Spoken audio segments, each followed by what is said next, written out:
Salut à tous les amis, j'espère que vous allez tous très bien. Aujourd'hui on se retrouve pour une toute nouvelle vidéo et on va s'intéresser au cas de Michael Chandler, peut-être l'un des combattants les plus particuliers de l'histoire de l'UFC. On va se demander pourquoi il peut se permettre de perdre autant sans avoir de problème vis-à-vis de l'organisation. C'est parti pour un nouvel épisode de l'analyse. N'hésitez pas à liker, partager et vous abonner, c'est parti.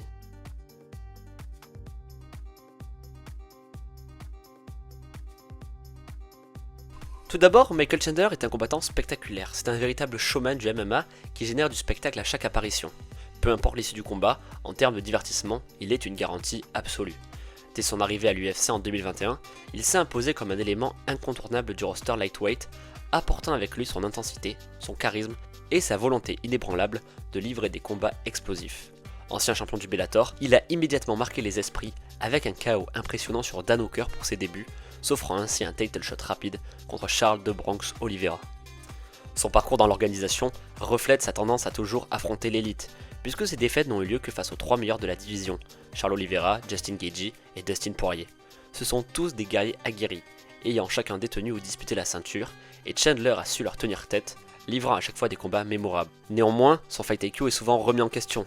Pour beaucoup, il possède l'un des pires de la division, tant il pourrait être capable de dominer et mettre un bouillon à Islam Makhachev sur un round, ou être à deux doigts d'éteindre Oliveira, mais aussi de se jeter imprudemment dans une soumission évitable, comme celle de Dustin Poirier lors de leur affrontement. Cette imprévisibilité fait de chacun de ces combats un événement à part entière, où tout peut basculer à tout moment.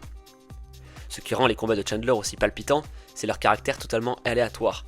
Il est capable d'imposer un rythme infernal, d'infliger une pression étouffante et d'envoyer des frappes destructrices, mais aussi de prendre des risques inconsidérés qui lui coûtent souvent très cher. Son style, basé sur l'explosivité, la pression et l'engagement total, lui permet d'être un danger constant, mais aussi une cible vulnérable lorsqu'il s'épuise ou s'expose trop. Malgré cela, il a su décrocher deux victoires marquantes contre Dan Hooker et Tony Ferguson, cette dernière étant notamment célèbre pour son front kick spectaculaire, sans doute le plus beau de l'histoire du MMA, qui a mis KO El Kouikoui d'une manière brutale. Aujourd'hui, l'avenir de Chandler est scruté avec attention.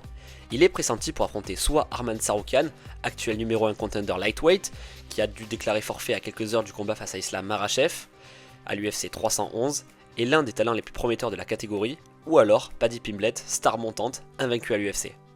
Ces deux combats, bien que très différents en termes de niveau et d'enjeu, seraient hautement lucratifs pour l'organisation. Un duel contre Tsarukyan représenterait un énorme défi sportif. S'il venait à l'emporter, ce serait sûrement sa porte pour rentrer dans un title shot face à Islam Makhachev. Tandis qu'un affrontement face à Pimblett offrirait un combat médiatiquement retentissant et permettrait de le relancer après ses deux dernières défaites. Dans les deux cas, Chandler a tout à gagner. Soit il s'affirme toujours comme un prétendant dangereux, soit il profite d'un combat de prestige qui pourrait solidifier son statut de star. L'UFC lui est d'ailleurs largement redevable, après ses 2 années d'attente pour le combat final du TUF face à Conor McGregor. Et malgré l'incertitude qui entourait ce combat, Chandler a joué le jeu, assurant la promotion avec enthousiasme et multipliant les apparitions médiatiques, notamment en reprenant les codes du catch et de la WWE. Il a su s'inspirer de l'univers du spectacle pour renforcer son image de gladiateur moderne, n'hésitant pas à provoquer ses adversaires, à mettre en scène ses call-outs ou à exécuter des gestes spectaculaires en plein combat, comme les slams dévastateurs contre Oliveira. Il est l'un des rares combattants à comprendre que le MMA dépasse le simple cadre sportif.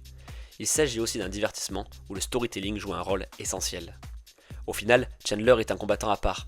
On n'attend pas spécialement de lui un parcours linéaire vers le titre, mais des affrontements mémorables. Peu importe l'issue, ses combats sont devenus synonymes d'adrénaline, de chaos et de spectacle.